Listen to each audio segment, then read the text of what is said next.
dalam Al-Quran mengatakan bahwasannya Muhammad itu adalah Nabi. Terus? Nah, sementara di kitab Bible kami bahwasannya tidak ada Nabi setelah daripada Isa Al-Masih atau Yesus, dan tidak ada Nabi di luar daripada bagian. Kira-kira pandangan Ustaz mengenai persoalan ini terdengarkan Pak Ustaz? Ya, kira-kira pandangan Ustaz mengenai hal ini bagaimana? Kemudian saya sering mendengar baik dari para pengkhotbah daripada Ustaz bahwasannya Nabi Muhammad tertulis di dalam Bible atau Taurat. Jadi saya sudah buka Taurat dan itu tidak ada, Pak Ustaz. Ya, ini dulu Pak Ustaz. Terima kasih. Baik, jadi begini Bang, tanggapan saya.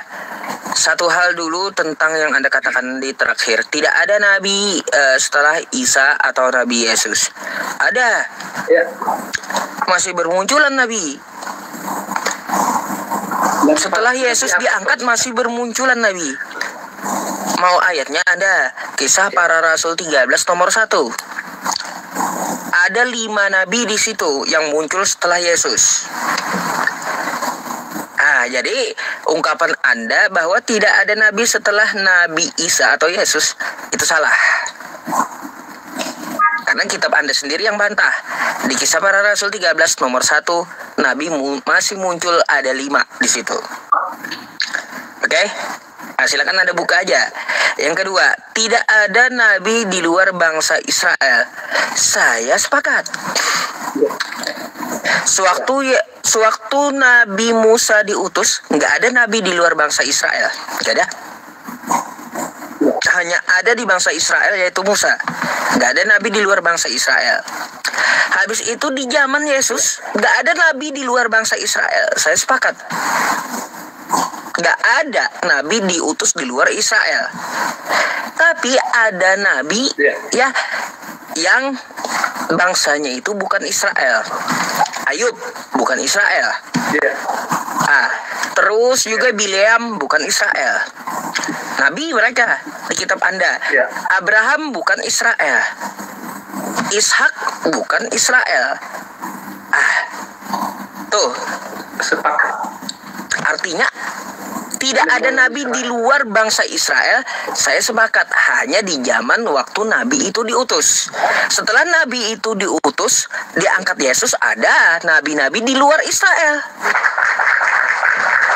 Dan ada bermunculan beberapa nabi, gitu. Itu tanggapan saya. Terkait kata Anda, Nabi Muhammad itu ada di Taurat. Pak, yang dikatakan Al-Quran kayak gini ya Pak ya. Nabi Muhammad itu tertulis di kitab sebelumnya. Mohon maaf, yang dimaksud bukan kitab Anda. Bukan kitab Anda. Bukan kitab Taurat atau Perjanjian Lama atau kitab orang Yahudi.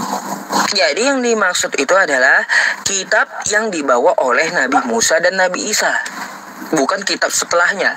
Karena di dalam Quran surah Al-Baqarah ayat 79, fawailul lilladzina yaktubuna al-kitaba biaidihim tsumma yaquluna hadza min 'indillah liyashtaru bihi tsamanan qalila. Celakalah yang mereka menulis kitab dengan tangan mereka sendiri, memasukkan ideologinya, mengubah dan menambahi serta mengurangi. Dengan tangan mereka sendiri untuk mengambil keuntungan yang sedikit. Jadi nggak perlu dicari di kitab Anda. Maksudnya itu adalah kitab yang dibawa oleh Nabi Musa dan Nabi Isa. Gitu. Pengajaran dari pengajaran Nabi Musa dan Nabi Isa, bukan pengajaran setelahnya gitu. Itu yang dimaksud. Jadi bukan kitab Anda Bible, bukan. Karena kitab Anda bukan Injil dan bukan pula Taurat. Tapi Bible. Taurat itu apa sih? Ajaran Nabi Musa. Injil itu apa sih? Ajaran Nabi Isa. Nah, berkaitan. Apakah ada Yesus menubuatkan Nabi Muhammad? Tidak secara spesifik, Pak. Yang namanya nubuatan tidak secara spesifik, tapi ada Yesus mengatakan, ya, aku meminta kepada Bapa mengutus seorang roh kebenaran, yang mana orang itu akan memuliakan aku. Roh Kudus, Pak. Ya, bentar nanti kita bahas. Yang mana dia akan memuliakan aku dan dia akan bersaksi tentang aku, kan kayak gitu. Dia akan menyertai kamu selama-lamanya, kan gitu kata Yesus. Kalau Anda katakan itu Roh Kudus, bukan roh, Pak, karena yang dimaksud itu adalah orang yang mempunyai roh kebenaran, bukan roh kudus. Yang namanya orang bukan roh penolong itu bukan Roh Kudus. Kalau roh penolong itu berbentuk roh kudus itu kan berbentuk roh, bukan manusia. Tapi yang dikatakan oleh Yesus, ya, itu adalah roh penolong, seorang penolong lain. Yang namanya orang ada kulitnya, ada matanya, ada hidungnya, ada tangannya, ada kakinya. Kalau Roh Kudus kagak kelihatan, kan gitu. Iya. Nah, kalau yang namanya orang berarti seorang penolong lain yang bersaksi tentang Yesus dan memuliakan Yesus. Coba kita lihat. Kalau katanya itu adalah Roh Kudus yang menyertai Kristen, apakah Kristen memuliakan Yesus? Saya mau tanya. Kristen mengatakan dengan kitab Paulusnya, Yesus mati terkutuk di tiang salib. Ini mati terkutuk penghinaan atau memuliakan? Menyebut orang mati terkutuk. Iya. Jelas ini penghinaan. Jelas yang dimaksud bukanlah Kristen. Bukan. Karena apa? Karena ciri roh penolong lain, roh kebenaran itu kata Yesus, dia akan memuliakan aku. Kristen mengatakan Yesus mati terkutuk di tiang salib.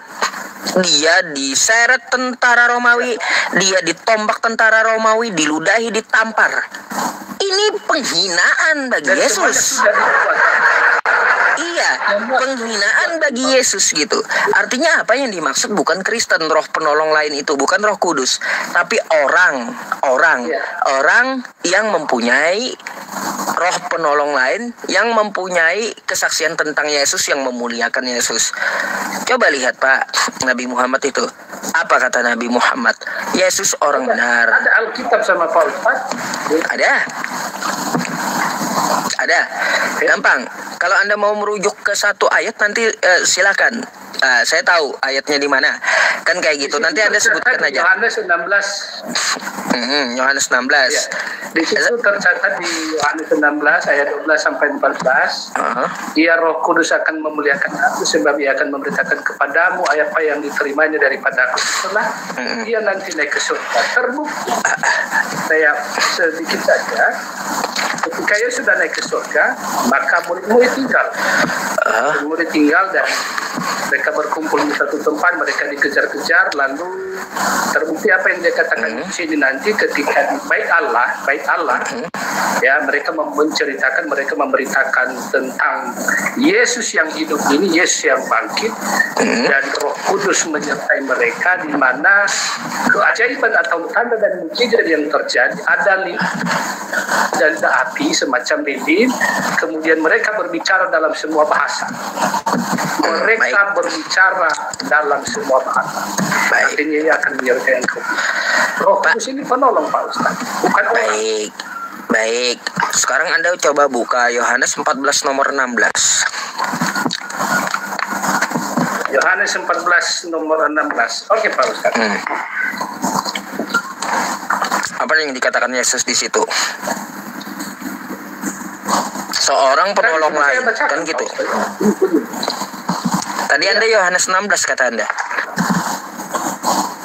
Ya, banyak rujukannya. Banyak ada di Kisah Para Rasul juga. Bukan hanya satu rujukan ya, Pak. Oke. Yohanes 14 ya, nomor 16. Bentar saya buka dulu ya. Ya. Yohanes 16. Ya. Baik, di situ aku minta kepada Bapa, dan Dia akan memberimu kepadamu seorang penolong lain, supaya Ia menyertaimu selama-lamanya. Anak murid Yesus ada berapa, Pak? Ada kata-kata selama-lamanya di situ, Pak Ustadz, ya? Iya. Iya. Murid-murid Yesus ada berapa dulu? 12. Satu 12. yang mengkhianati Yudas Iskariot. Baik. Gak ada Yesus mengatakan, aku minta kepada Bapa, Ia akan memberikan 12 orang. Gak ada. Jadi yang dimaksud bukan muridnya Yesus. Tapi kata Yesus di situ seorang penolong lain. Gak ada Yesus minta ngomong ya, minta kepada Bapa 12 orang. Gak ada, tapi seorang. Jelas di sini bukan murid-muridnya Yesus yang dimaksud. Gitu. Ya. Perhatikan di situ, ya, supaya Ia menyertai kamu selama-lamanya. Emangnya murid-murid Yesus Selama-lamanya Pak Ustadz. Ia akan menyertai Artinya kamu kalau selama-lamanya. Bukan orang itu, Pak Ustadz. Masa saya sampai selama-lamanya sih? Iya, ada orang yang menyertai selama-lamanya, Pak. Ada. Kalau itu merujuk kepada, mohon maaf, kalau itu merujuk kepada Nabi Muhammad, maka tidak pas. Karena Nabi Muhammad sudah tiada. Baik. Dia menyertai kamu selama-lamanya. Sampai hari ini, Nabi Muhammad itu ada menyertai setiap muslim di dalam hatinya. Itu maksudnya. Dia menyertai kamu selama-lamanya sampai kiamat. Bahkan, ya, satu hari ini diucapkan oleh orang di seluruh dunia, itu lebih banyak Nabi Muhammad daripada Yesus. Apalagi murid Yesus, jauh gitu. Kan gitu. Gitu. 12 murid Yesus termasuk apa? Paulus juga disalib di apa? Ada yang disalib, ada yang mati menderita di beberapa negara karena tidak mau menyangkal imannya bahwa Yesus adalah Tuhan. Ya itu, Pak, artinya apa? Yohanes. Dia kan memberikan seorang penolong. Yang namanya orang ada dagingnya, ada matanya, bukan berbentuk roh. Dan dia tidak minta 12, tapi satu. Murid Yesus itu ada 12. Gitu. Iya. Berarti bukan murid Yesus yang dimaksud Yesus di situ, tapi seorang penolong lain yang menyertai kamu selama-lamanya. Penolong itu rujukannya kepada Rasul. Bukan kepada Nabi setelah. Oke. Saya bukan tadi ketika Yesus naik ke surga, ketika Yesus naik ke surga dan di situ berkumpul para rasul dari Pentakosta namanya, Pentakosta, dan di situ turunlah Roh Kudus.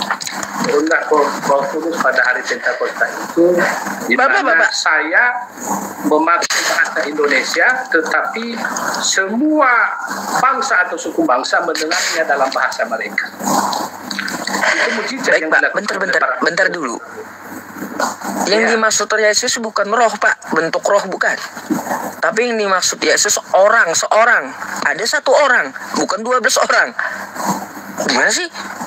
Iya, Roh Kudus itu dia pribadi, Pak Ustaz. Itu pribadi. Baik, sekarang saya mau tanya, Roh Kudus itu orang atau roh? Roh Kudus itu artinya orang, Pak Ustaz. Sejak kapan roh itu orang, Bang? Jangan menyangkal dulu di situ ya. Yang namanya Roh Kudus itu roh, bukan orang gitu. Nggak nyambung kalau Anda katakan Roh Kudus itu orang. Iya. Artinya Allah boleh memakai apa saja, ya, termasuk misalnya Roh Kudus itu untuk menjadi penolong bagi para murid-murid atau para rasul yang tinggal setelah dia naik ke surga. Mana orangnya? Seorang itu mana orangnya coba? Roh Kudus, Pak Ustaz. Roh Kudus kok orang? Ya. Kalau orang mana nama Roh Kudus itu orang, mana orangnya pernah nongol tahun berapa, zaman berapa gitu? Tidak ada. Kita tidak bisa membatasi kuasa Tuhan, Pak Ustaz. Iya, saya nggak membatasi kuasa Tuhan. Kalau Roh Kudus itu orang, mana orangnya? Di mana letak sejarahnya gitu? Kalau saya sepakat dengan Pak Ustadz, saya mengiyakan kata Pak Ustadz bahwasanya itu orang dan merujuk kepada Nabi Muhammad. Mohon maaf, ajaran Nabi Muhammad dengan ajaran Yesus sangat jauh berbeda. Oh, salah, Pak. Ajaran Yesus dengan ajaran Nabi Muhammad sama. Hanya saja ajaran Kristen dan Paulus itu beda dengan ajaran Yesus dan ajaran Nabi Muhammad. Andaikan gini, Pak. Andaikan gini. Ya, andaikan gini. Hanya ada ajaran Yesus, kagak ada ajaran Paulus dan Kristen, maka ajaran Yesus itu nggak ada salahnya di mata Islam. Sama dengan ajaran Nabi Muhammad. Karena gara-gara ada Paulus dan Kristen, jadi kacau ajaran Yesus gitu. Gitu. Contoh begini ya Pak ya, saya contohkan dulu nih. Saya contohkan dulu. Kata Yesus, sembahlah Allah, Islam menyembah Allah. Yesus sunat, Islam wajib sunat. Yesus puasa, Islam puasa. Terus Yesus kagak pernah contohin makan babi, Islam kagak makan babi. Yesus dari tiang salib diturunkan, lalu dia dikapani. Islam kalau mati dikapani. Terus Yesus ketika berdoa kepada Bapaknya dengan cara sujud. Islam sujud dan berdoa. Tiba-tiba kayak gini. Siapa ya? Kata Yesus sembahlah Allah, kata Kristen dan Paulus sembah Yesus. Bertentangan dengan Islam dan ajaran Yesus. Ketika Yesus sunat, kata Paulus kagak boleh sunat. Ayo. Ketika Yesus puasa, Kristen ada yang puasa, ada yang kagak. Terus kata Yesus kagak pernah contohin makan babi, tiba-tiba Kristen sampai ekor babi habis. Kan gitu. Nah, soal masuk kerajaan surga. Nah, itu bentar dulu, beda konteksnya di situ. Kalau alasan Kristen kan ada sendiri gitu, nanti dulu tuh untuk masalah itu ya. Kalau ada alasan Kristen makan babi ada tersendiri, saya tahu gitu. Tapi beda udah dengan tidak disunat bukan barometer masuk ke dalam kerajaan. Oke, ya itu kan ada alasan dari Kristen. Cuma kan Yesus di satu berarti gini, di 1 Yohanes 2 nomor 6, kalau kamu percaya dengan Yesus, maka kamu hidup sebagaimana Yesus itu hidup. Yesus disunat, Anda harus sunat. Kata Paulus nggak boleh sunat. Yesus hidup kagak pernah makan babi. Ya, Kristen makan babi. Bertentangan gitu. Habis itu Yesus puasa. Kristen ada yang puasa, ada yang tidak. Terus juga ya, Yesus ketika diturunkan dari tiang salib, dia dikapani. Kristen pakai jas kalau mati, sama ada si kupu-kupu. Bedanya di situ. Yesus sujud di Taman Getsemani dan berdoa. Sujud itu dahinya ke tanah. Tiba-tiba Kristen di gerejanya joget-joget, nyanyi-nyanyi. Karena Yesus adalah makanya mereka joget-joget. Iya, makanya kalaunya ajaran Yesus sama dengan ajaran Nabi Muhammad, sama dengan ajaran Islam. Tapi kalau rusak ajaran Yesus ini karena ada Paulus dan Kristen gitu. Sangat jauh Pak Ustaz, sangat jauh. Sangat jauh ajaran Nabi Muhammad dengan ajaran Yesus. Mohon maaf. Apa jauhnya di mana? Artinya beberapa juga di hadis tercatat, dan mohon maaf saya tidak mau mengumpulkannya di sini. Bentar dulu Pak, jauhnya contohin. Contohin satu aja. Ya, salah satu contoh lah ya.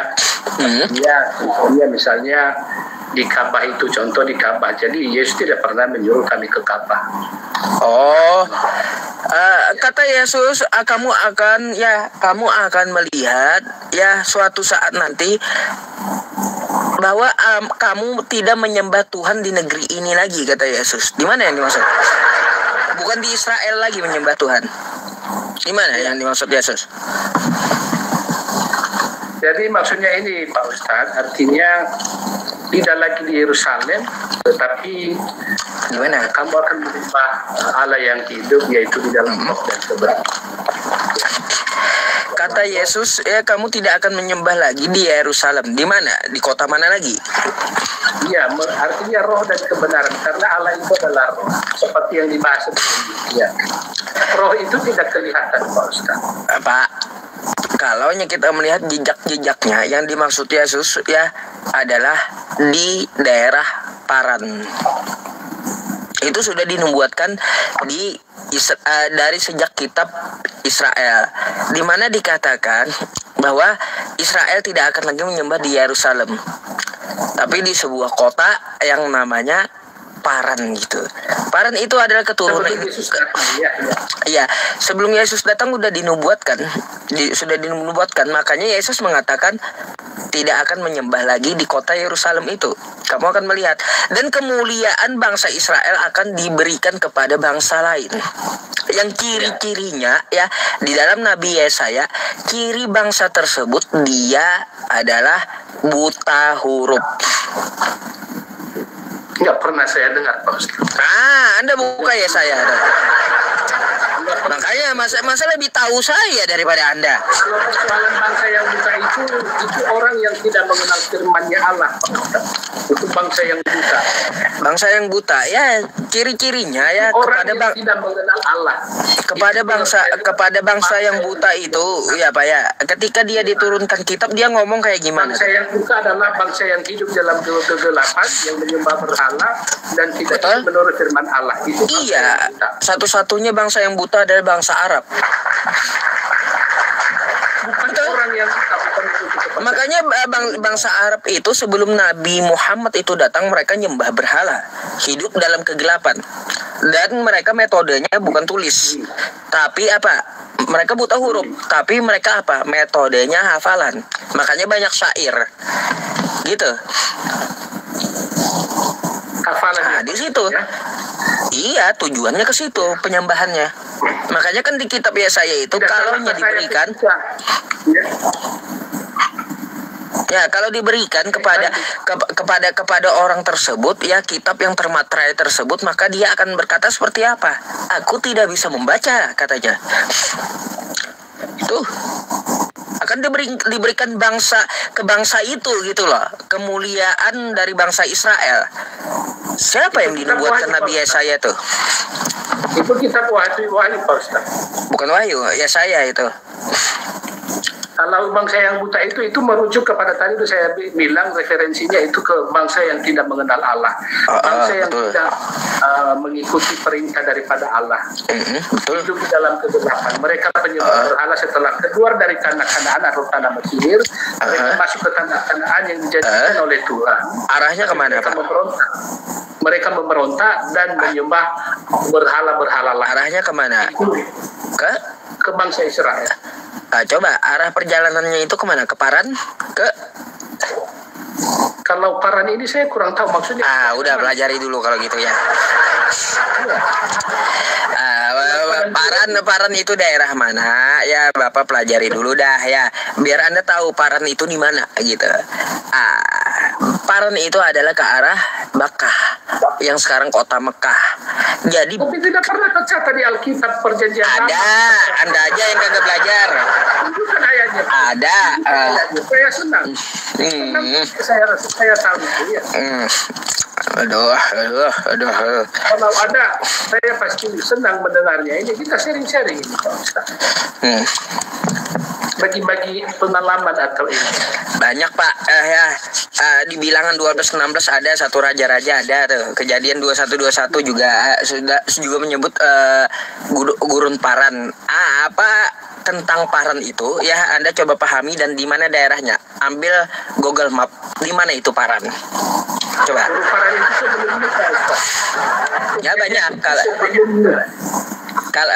kalau merujuk ke Paran ya Pak ya, Paran, coba Anda Google Map di mana itu Paran. Bentar. Saya ini satu masih pegang makanan masalahnya, bentar ya. Nggak apa-apa, sambil dinikmati aja Pak Ustaz. Bentar. Aduh.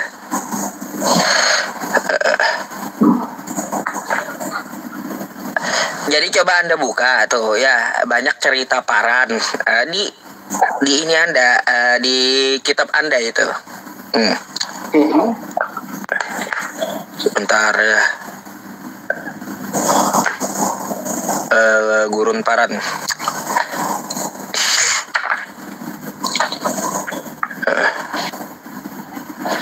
Gurun Paran. Kalau di Parap, aduh. Ini di peta. Aduh.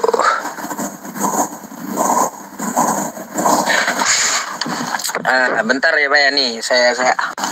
Ya nggak apa-apa Pak Ustadz, dilewati aja nggak apa-apa karena saya rasa ini terlalu penting itu bagi kita kurasa paham. Ya, itu nama daerah nggak ada hubungannya. Ya. Ada Pak. Hubungannya kemuliaan bangsa Israel akan diberikan kepada orang tersebut di daerah tersebut. Ada.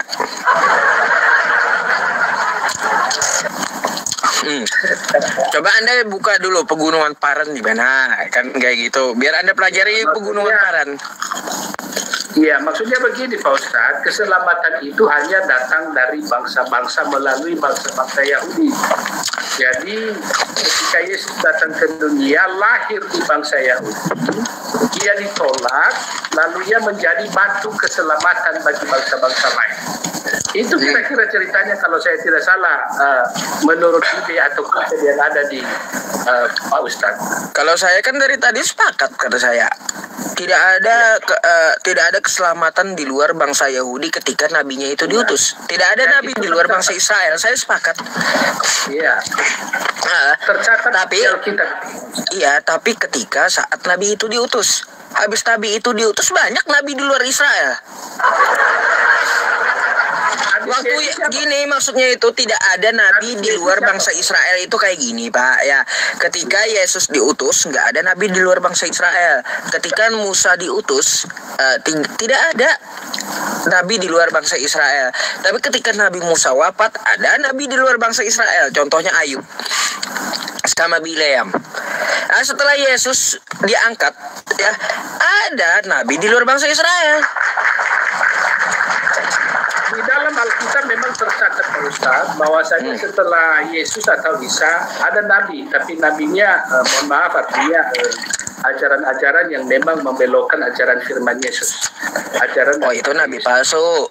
Iya, karena Lukas 16 ayat 16 mengatakan hukum Taurat dan kitab para nabi hanya berlaku sampai kepada zaman Yohanes. Yohanes ini adalah anak saya, anak Zakaria, dan dia yang membaptis Yesus. Kata sedikit saya ceritakan mengenai Yahya ini, Nabi Yahya ini, bahwa membungkuk dan membuka tali kasut Yesus pun saya tidak layak. Itu kira-kira Pak Ustaz. Baik, menurut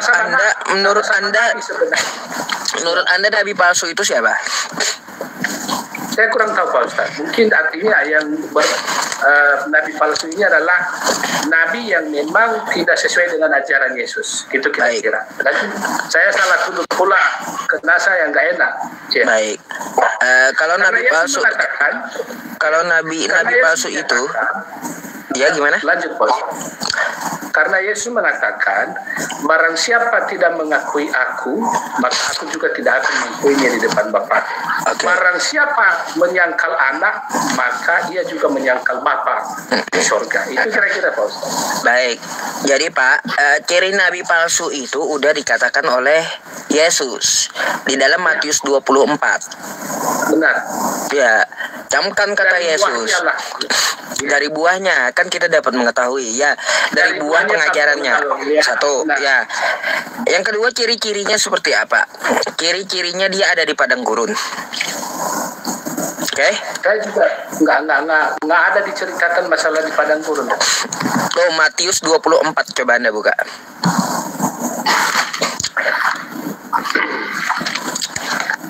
Nomor 25 kalau nggak salah. Matius 24:25 ya Pak Ustaz.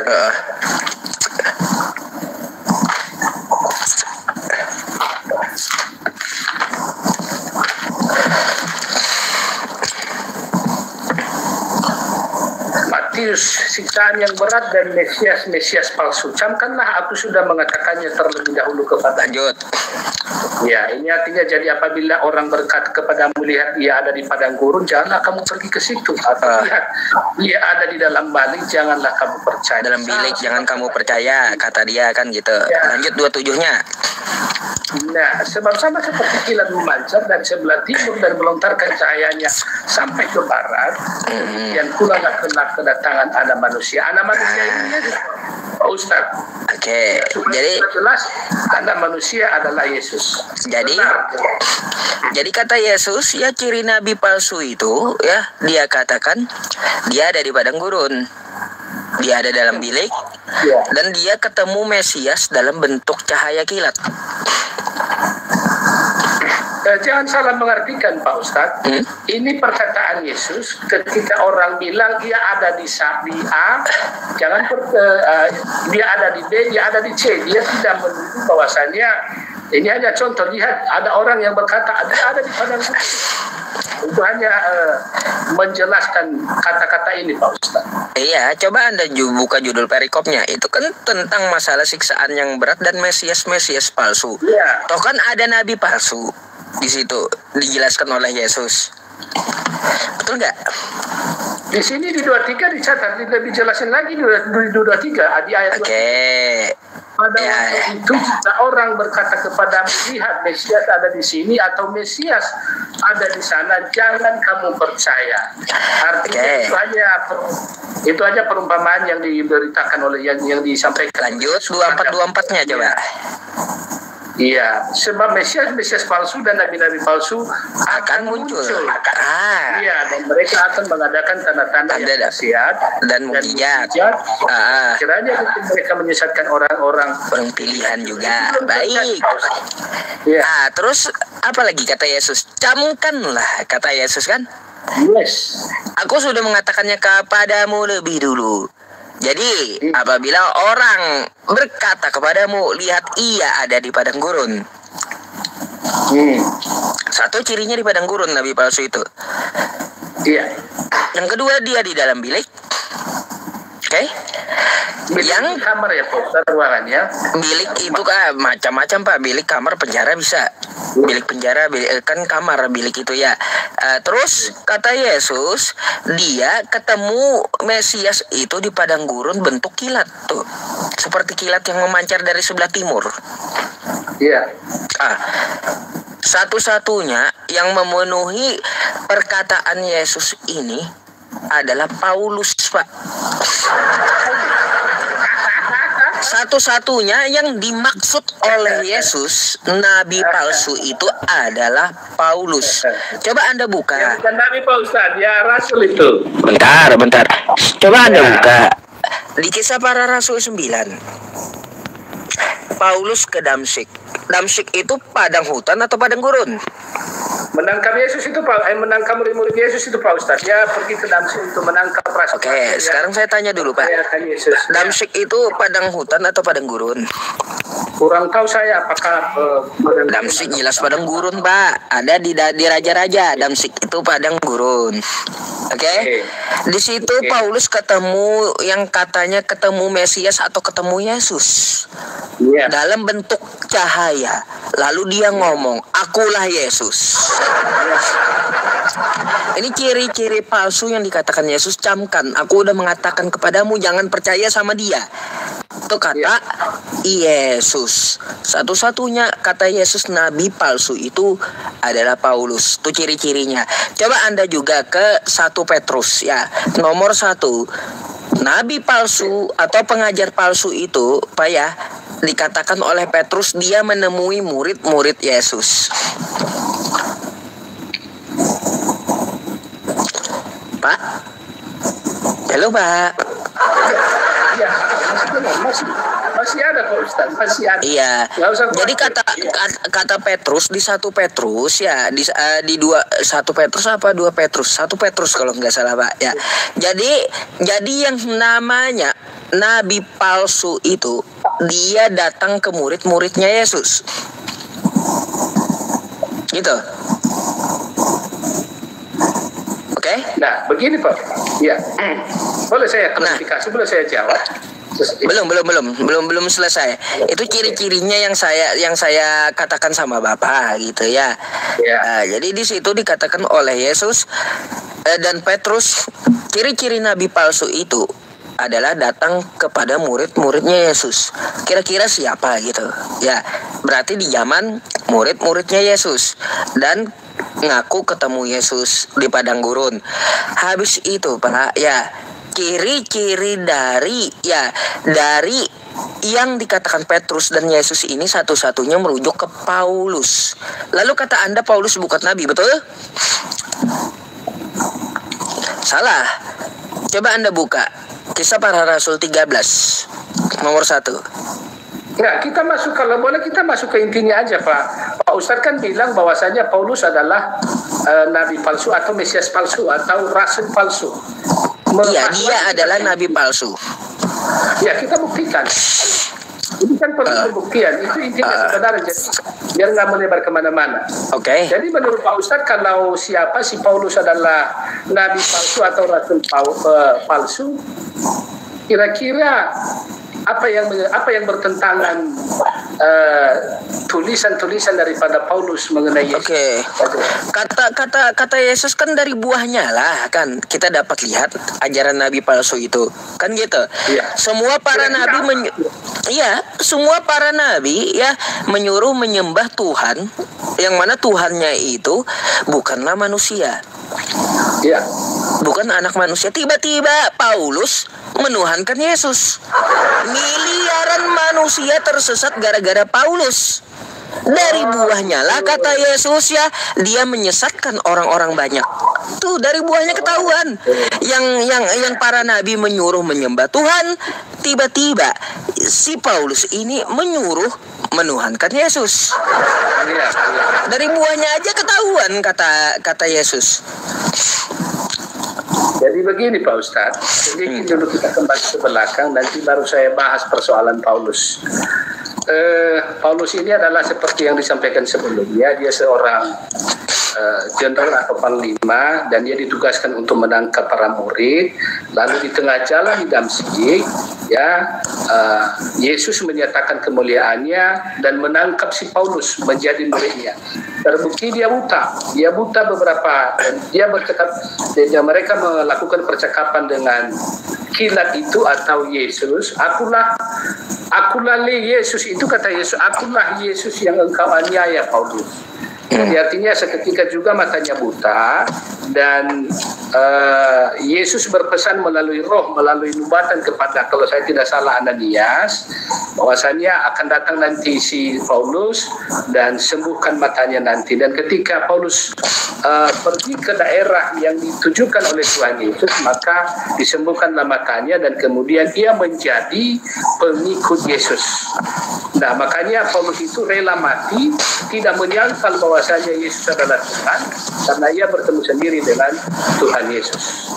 Nah, itu satu klarifikasi saya. Kemudian tadi Pak Ustadz bilang bahwasanya ajaran Paulus.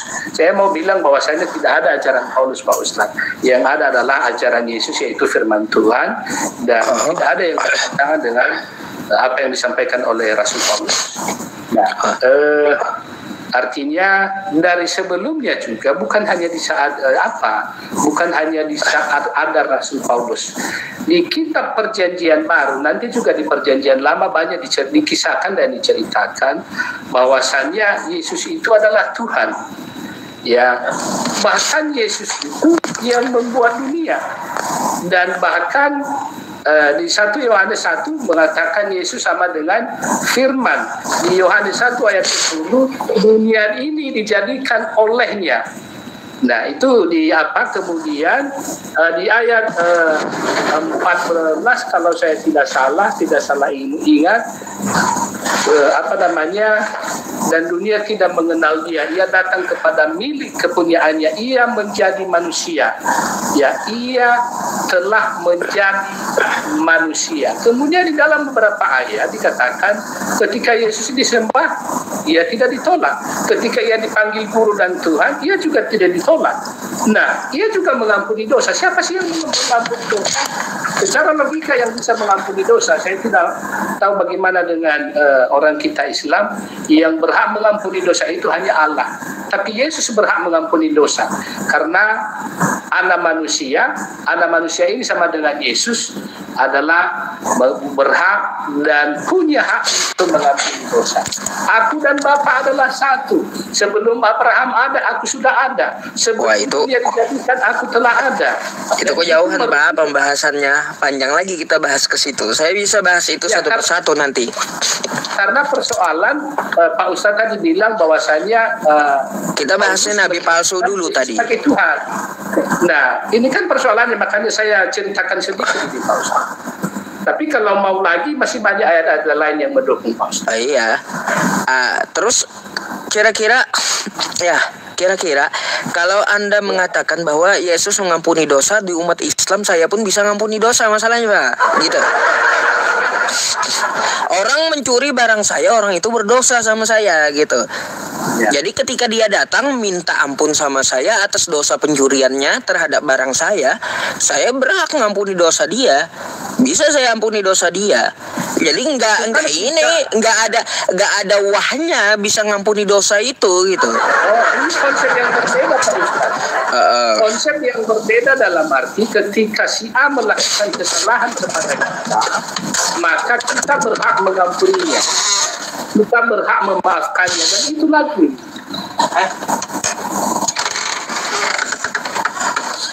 Lanjut Pak. Iya, konsepnya berbeda ini. Yang saya sampaikan ini konsepnya berbeda Pak Ustaz. Misalnya saya bersalah kepada Pak Ustaz. Saya punya kesalahan kepada Pak Ustaz. Ketika Pak Ustaz itu memaafkan saya, maka dosa saya termaafkan. Ini beda halnya dengan yang dilakukan Yesus. Ya, kepada pesundal ada seorang pelacur dan dia berkata, ya dosamu sudah diampuni, jangan pernah melakukan lagi. Dalam beberapa hal dalam kesempatan. Nah, artinya si perempuan ini tadi bukan bersalah kepada Yesus. Tidak. Beda halnya ketika saya bersalah kepada Pak Ustadz. Ya, artinya jadi itu nanti gitu yang kita bahaskan untuk masalah mengampuni dosa. Tidak ada hubungannya dengan perkataan Pak Ustadz. Dengan dengan apa yang kita bahas tentang nabi palsu. Jadi kan kayak gitu tadi penjelasan saya tentang nabi palsu. Kira-kira menurut Anda nabi palsu itu yang datang ke tengah murid-muridnya Yesus itu siapa? Nabi palsu yang datang maksudnya ke saat murid-murid ke tengah murid-muridnya Yesus. Ke tengah murid-muridnya Yesus. Saya rasa tidak ada Pak Ustaz. Karena ke-11 para rasul meneruskan ajaran Tuhan Yesus dan mereka berpencar ke seluruh bumi, walaupun hanya di Asia, ada di India, ada di Yunani, ya, ada di Mesir, dan mereka mati semua karena tidak menyangkal iman mereka bahwa Yesus adalah Tuhan. Ketika diberi pilihan ke mereka, mau menyangkal Yesus bukan sebagai Tuhan atau pilih mati, mereka memilih mati Pak Ustaz. Bahkan si Petrus itu matinya digantung salib dan kepalanya di bawah. Ada yang digoreng di kuali. Baik. Ini ayatnya saya kasih tahu dulu sama Bapak ya. Ini kata Petrus ya. Iya. 2 Petrus 2 nomor 1. Sebagaimana nabi-nabi palsu dahulu tampil di tengah-tengah umat Allah. Dulu banyak tuh zaman Israel nabi-nabi palsu ya, nabi palsu di zaman Israel zaman dulu kata Petrus. Demikian pula di antara kamu akan ada guru-guru palsu. Mereka akan memasukkan pengajaran-pengajaran sesat yang membinasakan. Bahkan mereka akan menyangkal penguasa dan telah menebus mereka. Dan dengan jalan demikian mereka mendatangkan kebinasaan atas diri mereka. Kata Petrus, ya demikian pula di antara kamu, di antara murid-muridnya Yesus. Sebagaimana dulu ada nabi-nabi palsu di tengah umat Allah, nabi palsu ada juga di antara murid-muridnya Yesus. Menurut Anda siapa? Ya. Menurut saya tidak berani menuduh Pak Ustadz. Hanya ada satu ajaran. Ya benar. Karena persoalan nabi palsu ini begini intinya Pak Ustadz. Artinya barang siapa menyangkal anak, banyak menyangkal bapak. Karena bapak itu sama dengan anak. Yesus itu adalah Allah. Nah, kalau kita berbicara masalah Yesus adalah Allah, ada banyak firman, lebih dari 50 saya hafal. Nanti yang kita bahas itu nabi palsu yang datang ke tengah muridnya Yesus. Itu siapa? Nabi palsu ini Pak Ustadz adalah nabi yang bercerita atau yang menyampaikan ajaran daripada Yesus, tetapi tidak sesuai dengan konteks yang disampaikan oleh Tuhan Yesus. Ya, saya tidak berani menuduh. Pak, gini, saya bukan menuduh, tapi menurut sejarahnya yang datang ke tengah murid-muridnya Yesus hanya satu orang juga, Paulus juga gitu loh Pak. Banyak Pak Ustaz. Sebenarnya banyak. Alkitab mencatat bagaimana ada murid-murid daripada si Paulus, ada murid-muridnya, ada murid-murid Yohanes, termasuk si ada satu orang yang pengganti daripada Yudas Iskariot. Kalau saya tidak salah namanya Ananias, kalau saya tidak salah, yang menggantikan Yudas Iskariot yang telah menjual Yesus. Baik, ya itu kan dugaan sementara. Iya. Tapi menurut Anda, menurut Anda Paulus ini bukan nabi gitu? Dia rasul, Pak Ustaz. Rasul. Coba gimana? Coba Anda buka Kisah Para Rasul 13 nomor 1 tuh. Iya, Kisah Para Rasul. Sila, oke. Ini Pak Ustaz saya buka. 13 nomor 1. 13 ayat pertama. Saya enak diskusi dengan Pak Ustadz. Jadi Pak Ustadz ada kampanye semua. Ya. 13 ayat 1 Pak Ustadz ya. Coba buka. Pada waktu dalam jemaat di Antiokhia ada beberapa nabi dan pengajar, yaitu Barnabas dan Simeon yang disebut Niger, dan Lukius orang Kirene, dan Mahanen yang diasuh bersama dengan raja wilayah Herodes dan Saulus. Dan berkata Roh Kudus, khususkanlah Barnabas dan Saulus bagiku untuk tugas yang telah kutentukan bagi mereka. Maka berpuasa dan berdoalah mereka, dan setelah meletakkan tangan ke atas kedua orang itu, mereka membiarkan keduanya pergi. Pada waktu itu di dalam jemaat Antiokhia ada beberapa nabi, kan gitu? Iya. Dan pengajar, betul? Iya. 1 Barnabas, 2 Simeon, ketiga Lukius, keempat Menahem, yang kelima di sini nggak ada Herodes dan Saulus. Jadi Paulus itu nabi, Pak. Ya. Dia sendiri yang ngaku nabi gitu. Gimana sih?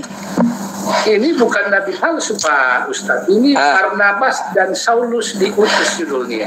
Ya iya, di situ kan ada dari beberapa pengajar dan nabi. Iya.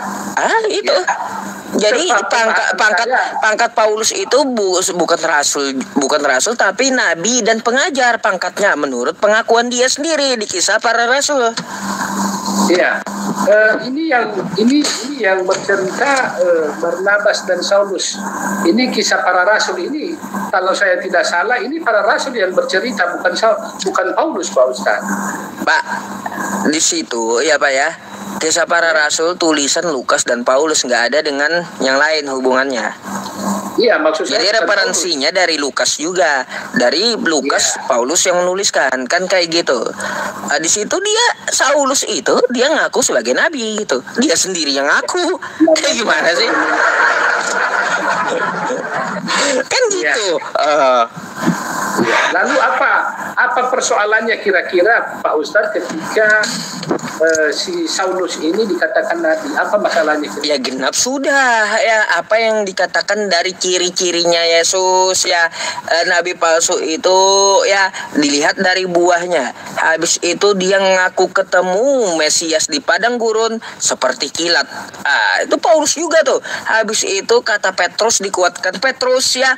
Nabi palsu itu datang ke tengah murid-muridnya Yesus. Dan nabi yang disebut nabi apakah termasuk Paulus? Karena cuma satu-satunya Paulus. Semua kelakuannya yang diceritakan oleh Petrus dan Yesus tadi. Dan ternyata memang Saulus adalah nabi ternyata. Kira-kira apa yang salah di ajaran atau apa kalau misalnya di kita Al-Quran apa hadis ya? Ya, menurut hadisnya kalau ada hadis kelakuan daripada Saulus ini atau firman yang diajarkannya, apa kira-kira kesalahannya sehingga dibilang nabi? Ya, kata Yesus, selama langit dan bumi ada, 1 iota dari Taurat tidak dapat ditiadakan, oke? Benar. Matius 5 nomor 17 dan 18. Iya. Kata Paulus, hukum Taurat dan segala ketentuannya telah batal. Di Efesus 2 nomor 15. Bertentangan dengan ajaran Yesus. Kata Yesus nggak boleh ditiadakan, kata Paulus batal. Apanya yang batal, Pak Ustaz? Segala hukum Taurat dan ketentuannya. Sudah Pak Ustadz baca sebelumnya? Udah. Anda buka aja. Ada kata-kata Efesus 2 nomor 15 tuh. Itu satu. Nah, maksudnya satu judul itu sudah Pak Ustadz baca? Udah. Kalau saya baca kitab Anda udah semua, Pak. Udah 7 tahun. Jangan sepotong-sepotong Pak Ustadz. Ya, Efesus berapa tadi Pak Ustadz? Biar kita baca. Efesus 2 nomor 15. Oke, 2:15. Oke. Ya. Efesus 2. Semuanya adalah kasih karunia judulnya. Iya, semuanya adalah kasih dipersatukan di dalam Kristus. Itu judulnya, perikopnya Pak Ustadz. Ya, Efesus 2 nomor 15 coba. Iya, 15. Tapi kita harus balik ke belakang nanti ketika supaya kita mengerti. Sebab dengan matinya sebagai manusia, ia telah membatalkan hukum Taurat dengan segala perintah dan ketentuannya untuk menciptakan keduanya menjadi satu manusia baru di dalam dirinya, dan dengan itu ia mengadakan damai sejahtera. Apa yang salah Pak Ustadz? Kapan Yesus membatalkan hukum Taurat? Kata Paulus itu. Hukum Taurat, ini tadi sudah saya bilang Pak Ustadz, hukum Taurat dan kitab para nabi hanya berlaku sampai di masa Nabi Yahya. Karena inti daripada hukum Taurat itu penggenapannya adalah ketika Isa atau Yesus datang ke dunia. Itu kan konteksnya di situ ya, sesuai konteks doktrin Anda kan kayak gitu. Yang saya pertanyakan gini Pak, kata Paulus, ia telah membatalkan hukum Taurat.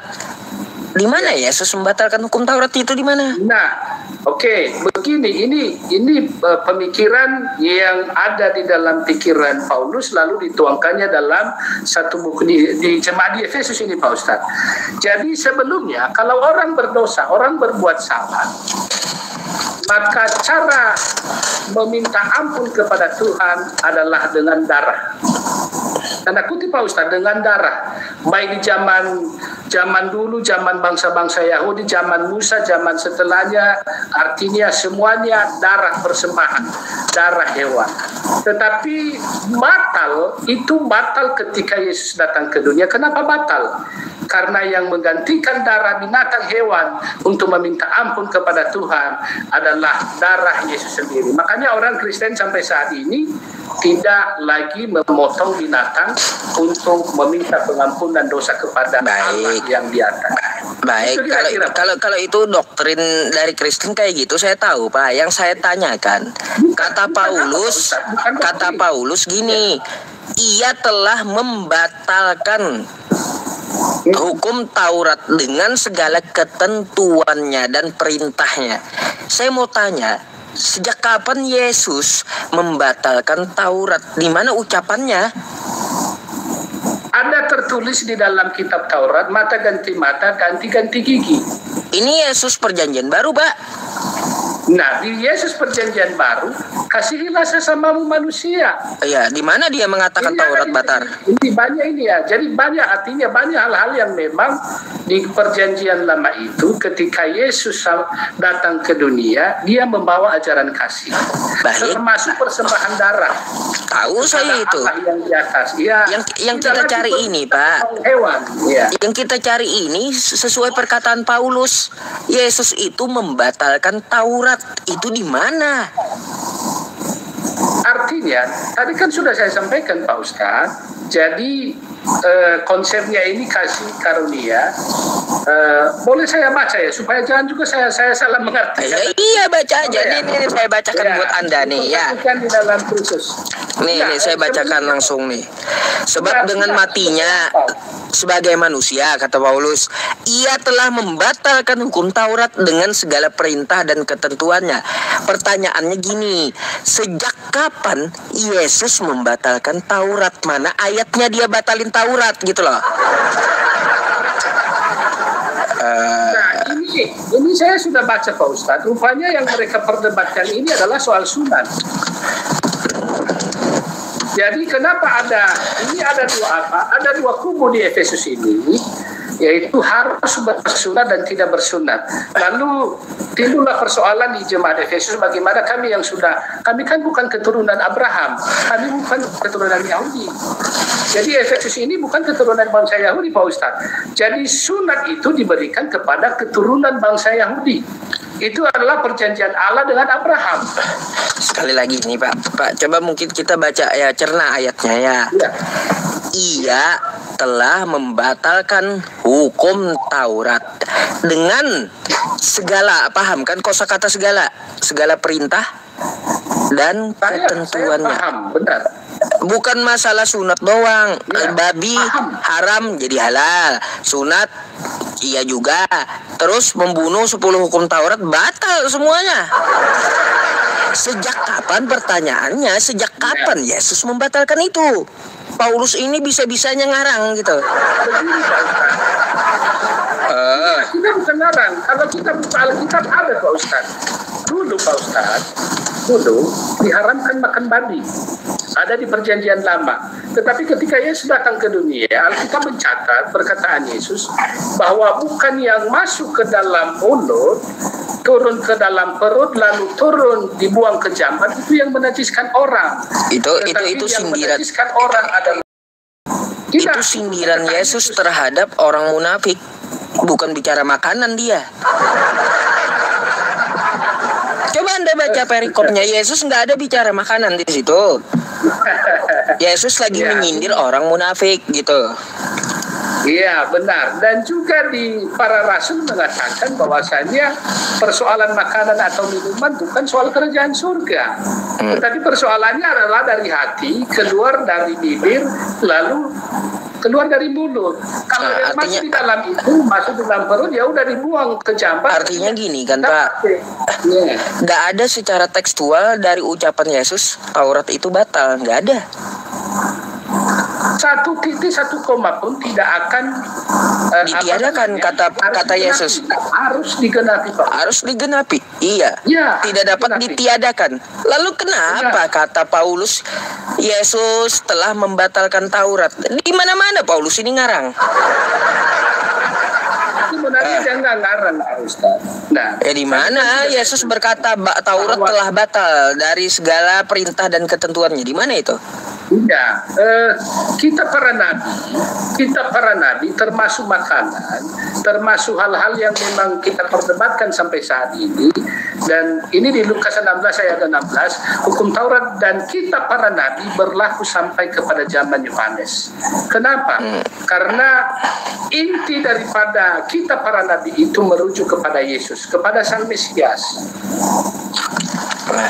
Itu sama halnya ketika di kitab perjanjian lama, gigi ganti gigi, mata ganti mata, maka ketika Yesus datang ke dunia, bukan dia juga menolak ajaran sebelumnya, tetapi dia mengajarkan kasihilah musuhmu. Ini banyak ini, kalau saya baca ke Pak Ustadz ada sekitar 15 ayat ini. Baik, kalau gitu gini Pak, saya mau tanya, Anda Protestan? Saya Protestan. Protestan. Baik, kalau semua dari hukum Taurat batal, kenapa ya di perjanjian lama perpuluhan kagak batal? Saya mau tanya, kenapa perpuluhan kagak batal coba?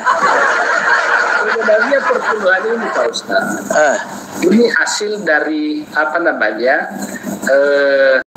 itu pernah disampaikan ke Pak Ustadz, atau kalau saya tidak salah ada 12 suku bangsa Israel. Saya tahu ceritanya. Kalau saya tidak salah, Pak Ustadz juga salah menyampaikan kemarin. Boleh saya luruskan ya? Bahwasanya Abraham anaknya Ishak anaknya Esau dan Yakub. Nah, entah saya kurang tahu apakah Pak Ustadz yang menjelaskan kemarin melalui TikTok itu ada dua anaknya Ishak. Esau anak sulung, Yakub adalah anak terakhir kedua. Itu anak laki-laki. Dan yang dipilih bangsa, ada dua bangsa dalam kandunganmu. Nah, itu sudah disampaikan melalui Nabi. Dan kemudian yang akan dipakai oleh Tuhan adalah Yakub. Mungkin tahu cerita Yakub dengan Esau ketika masalah pulang Esau daripada padang belantara memburu binatang, lalu ia mengambil hak kesulungan abangnya melalui sepiring kacang. Nah, Ya, di kami Yakub ini Pak Ustadz ada 12 anak dan salah satunya adalah di keturunan daripada Lewi namanya. Lewi, tahu saya, dia yang ambil perpuluhan karena nggak kebagian tanah. Saya tahu ceritanya itu, Pak. Yang saya tanyakan bukan masalah cerita itunya.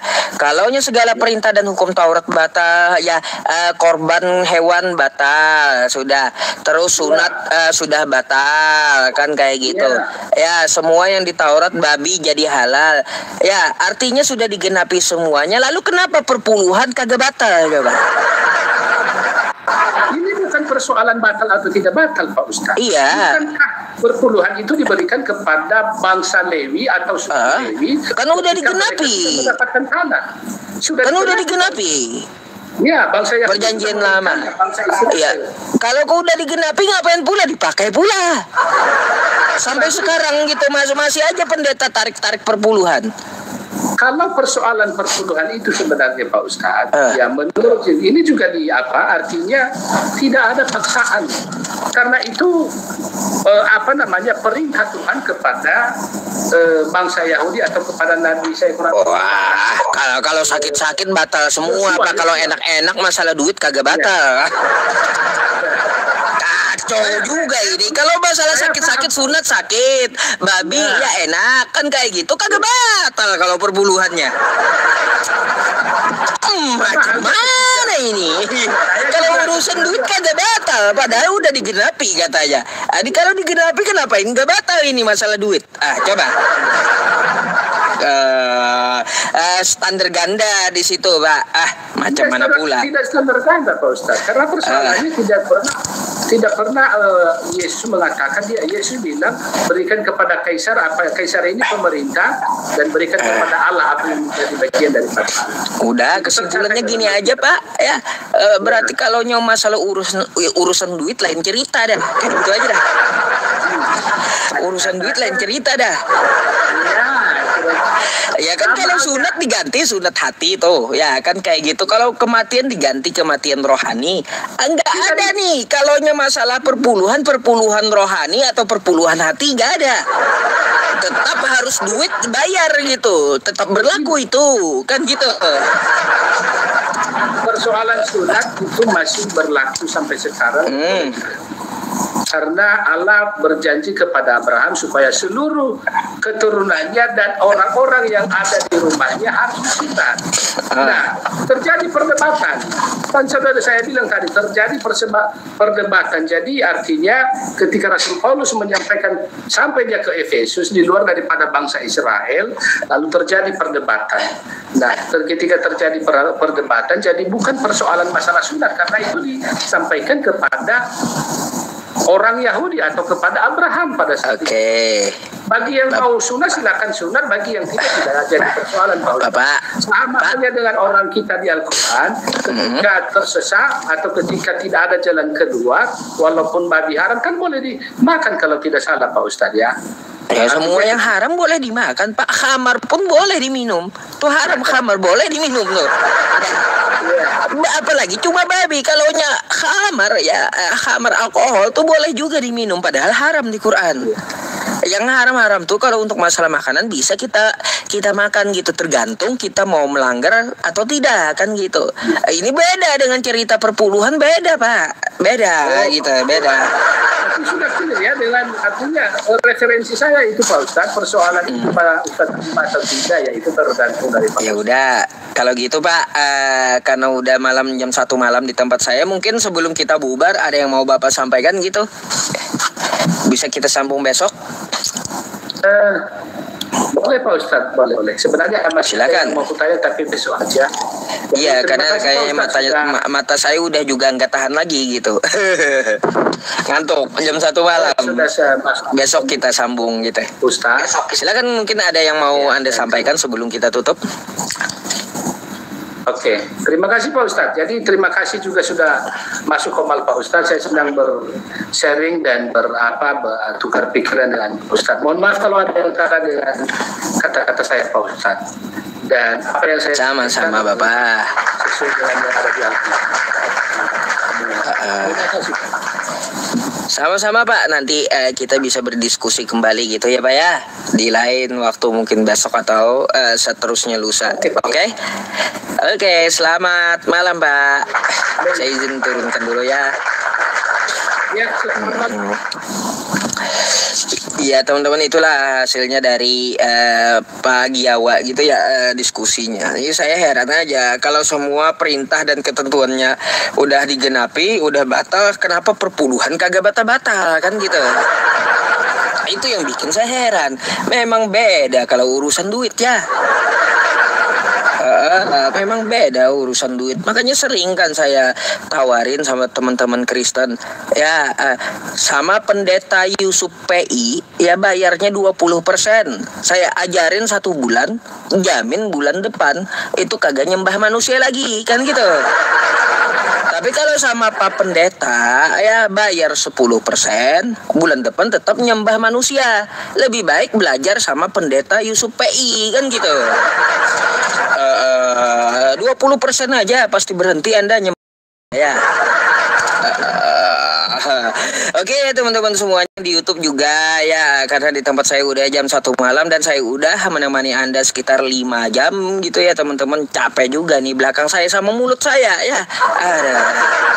Jadi kita sambung lagi besok ya teman-teman semuanya. Di sini saya lihat ringkasannya ada 614.000 viewer ya, viewer, pengikut baru 2.300 dan pemberi kado 1,4K. Berlian dari live ini 7.000 ya, 7.000 berlian atau sekitar $29. $29 itu berapa teman-teman? 300 ribuan ya. Ya saya berterima kasih kepada kawan-kawan yang telah memberikan ini ya, memberikan gift-nya. Gift yang Anda berikan saya gunakan untuk ibadah dan dakwah. Oke, dan sedikit saya tabung juga ya untuk mengejar impian kita, kalau bisa ada rezeki berlebih, berhaji atau bangun masjid gitu ya. Tapi tadi ada yang sindir saya teman-teman. Udah lama Ustadz Yusuf berdakwah ya, tapi katanya belum ada yang beri umroh. Ya gini ya jawaban saya, rezeki itu nggak kemana ya, nggak kemana, nggak mungkin belum rezekinya. Insya Allah nanti kalau ada gitu ya. Jadi kayak gitu. Yang jelas urusan duit kagak batal kan gitu ya. Sampai sekarang belum batal kan urusan umroh itu, haji, bangun masjid kagak batal kan, sampai sekarang nggak batal itu. Insya Allah ada aja nanti ya. Beda kalau urusan duit ya, nggak batal katanya. Meskipun perjanjiannya lama udah ya. Oke ya teman-teman, terima kasih banyak. Semoga Allah selalu melancarkan rezeki Anda. Terus saya juga berterima kasih kepada Ahlus Shadaqah yang telah memberikan hartanya sedikit untuk para hafiz Quran di seluruh Indonesia, di seluruh pembelajar Al-Quran di seluruh Indonesia, baik Ponpes dan TPQ ya.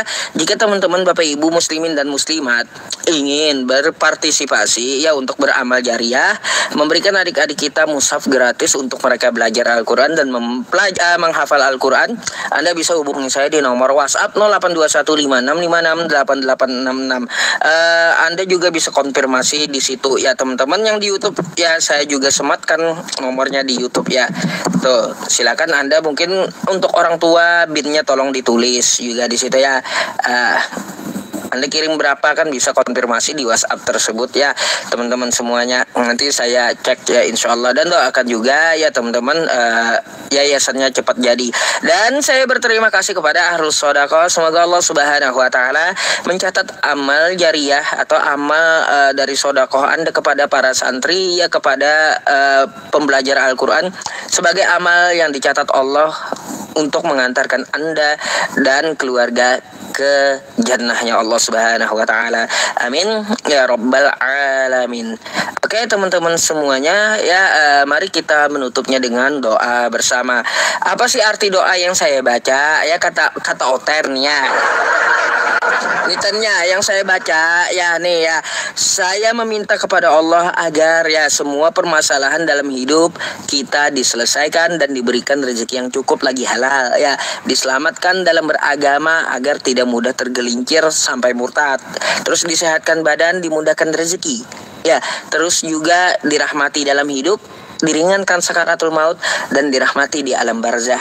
Itu artinya yang saya baca nanti ya. Terus juga niatannya semoga kita menjadi yang Islam ya, menjadi pemimpin atau imam bagi orang yang bertakwa, diselamatkan dunia dan akhirat, dan minta kasih sayang Allah agar selama kita hidup maupun kita wafat disayangi oleh Allah Subhanahu wa taala, dan kita meninggal nanti dengan iman Islam, dengan iman Islam dan husnul khotimah. Itu yang saya baca artinya ya. Jangan kau bilang ketika saya baca doa apa artinya, derita kau ya, derita kau ya, urus kau masalah perpuluhan yang kagak batal aja ya gitu ya. Dibodohin kau oleh pendeta kau. Lebih baik kau bayar saya 20% ya, bulan depan berhenti nyembah manusia, daripada kau bayar pendeta 10% tetap aja kau nyembah manusia sampai mati. Oke, Al-Fatihah. A'udzubillahi minasyaitonirrajim. Bismillahirrahmanirrahim. Alhamdulillahirabbil alamin, arrahmanirrahim, maliki yaumiddin. Iyyaka na'budu wa iyyaka nasta'in. Ihdinas siratal mustaqim, siratal ladzina an'amta 'alaihim ghairil maghdubi 'alaihim waladdallin. Amin. Amin. Bismillahirrahmanirrahim. Alhamdulillahirabbil alamin. Wassalatu wassalamu ala asrafil anbiya'i wal mursalin. Sayyidina wa maulana Muhammad wa ala alihi wa sahbihi wa barik wa sallim ajma'in. Allahumma ya ghani ya hamid ya mubdi'u ya mu'id ya rahim ya wadud, aghnina bihalalika an haramika wa bita'atika am ma'asiyatika wa bifadlika amman siwak, wa'fu anna ya karim, wa'fu anna ya rahim, wa'fu anna ya arhamar rahimin. Allahumma inna nas'aluka salamatan fid din wa afiyatan fil jasad wa ziyadatan fil ilmi wa barakatan fil rizqi wa taubatan qabla al maut wa rahmatan 'indal maut wa maghfiratan ba'dal maut. Allahumma hawwin 'alaina fi sakaratil maut wan najata minan nari wal 'afwa 'indal hisab. Rabbana la tuzigh qulubana ba'da idh hadaytana wa hab lana min rahmah innaka antal wahhab. Ya arhamar rahimin irhamna, ya arhamar rahimin irhamna, ya arhamar rahimin irhamna. Rabbana taqabbal minna innaka antas samiul alim wa tub alaina innaka antat tawwabur rahim. Allahumma khtim lana bil Islam واختم لنا بالإيمان واختم لنا بحسن الخاتمة. اللهم اختم لنا بالإسلام واختم لنا بالإيمان واختم لنا بحسن الخاتمة. ربنا آتنا في الدنيا حسنة وفي الآخرة حسنة وقنا عذاب النار. وصلى الله على سيدنا محمد وعلى آله وصحبه وسلم بفضل سبحانه ربك رب العزة عما يصفون وسلام على المرسلين والحمد لله رب العالمين. تقبل الله منكم minna wa minkum taqabbal ya karim. Terima kasih untuk Bapak Ibu semuanya ya, dimanapun Anda berada ya. Terima kasih menyaksikan live saya sampai selesai. Saya mohon maaf atas segala kekurangan di dalam live ini maupun penyampaian saya yang kurang ya. Terus juga semoga ya Anda yang berada dimanapun selalu dalam lindungan Allah dan diberikan sekeluarga. Saya Yusuf Egi dari Kalimantan Selatan, tepatnya di Kota Banjarbaru, Kelurahan Cempaka ya. Teman-teman kalau mau silaturahim dengan saya, Anda silahkan ya sholat di Masjid Darul Falah Cempaka ya teman-teman. Nah insya Allah akan ketemu saya tuh kalau di jam sholat 5 waktu ya teman-teman.